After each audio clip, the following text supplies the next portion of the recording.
So the question is whether you can use neuroscience in your business. The short answer is yes, you can. I think that the industry has matured a lot in the past 10 years. So there is more and more, appetite for understanding at least what it is. The longer answer is to go back and see what the business objectives are and whether using, for example, neuroscience and whatnot, how that would potentially help your industry and help your business. I think that based on the maturity that I'm seeing, or based on the evolution that I'm seeing in the industry, teams are getting more and more open to it and potentially would find it useful in the industry.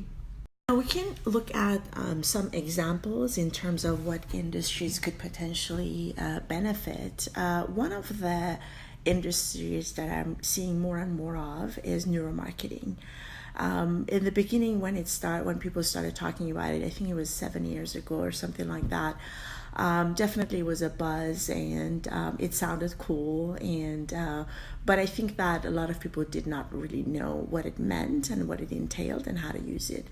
However, recently, I'm really happy to see that big companies, actually enterprises, are using neuroscience in their marketing. They call it neuromarketing, but you can call it whatever you want. But essentially what they're trying to do is, through wearable devices, to measure and see how brain reacts and what are the things that is actually triggering brain to react in a certain way.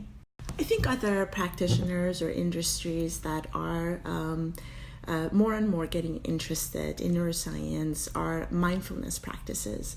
Obviously, neuroscience and EEG in this case has been used forever in the discipline of psychology, cognitive psychology, and obviously neuroscience. But the mindfulness practitioners, in this case, for example, meditation practitioners or anything with mindfulness, I think they have shied away from using technologies such as EEGs, but now I think that because of all these sort of more mainstream devices, Neuro Headsets such as Emotive eBook, that these practitioners are also getting more and more involved in using EEGs into their practices. And I think that's brilliant. I do hope that more and more practitioners use it because in those mindfulness practices, more than ever, you would need, in this case, to study the brain, and maybe you want to be able to, for example, compare different practices that you are advising or teaching your clients and see how that helps. So definitely in that discipline as well.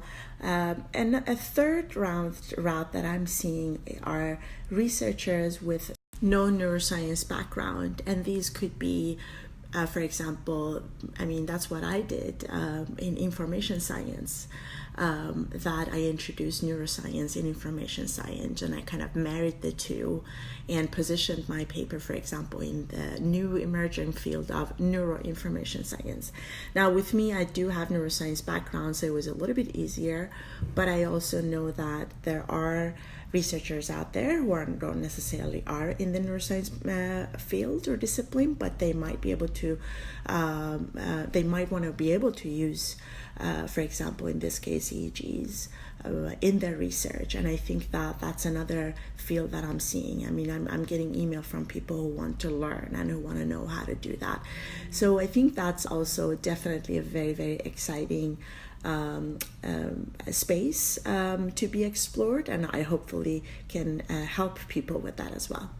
So I hope this information was useful to you, at least food for thought in terms of what industries could potentially use neuroscience. I think that these are really exciting moments for all of us, because neuroscience is penetrating more and more into more and more disciplines, especially in the industry.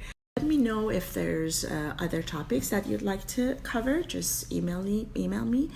And then I'll keep thinking about also what other potential information I can share. My first ebook is coming out, I hope, in a few days, and I'll be sure to share the link with you guys. And that book would be follow up with a handbook where I will be trying to kind of share with you guys step by step how to use wearable devices, and also how to do the data processing and all those good stuff. So thank you so much for watching, and I'll see you guys next time. Bye.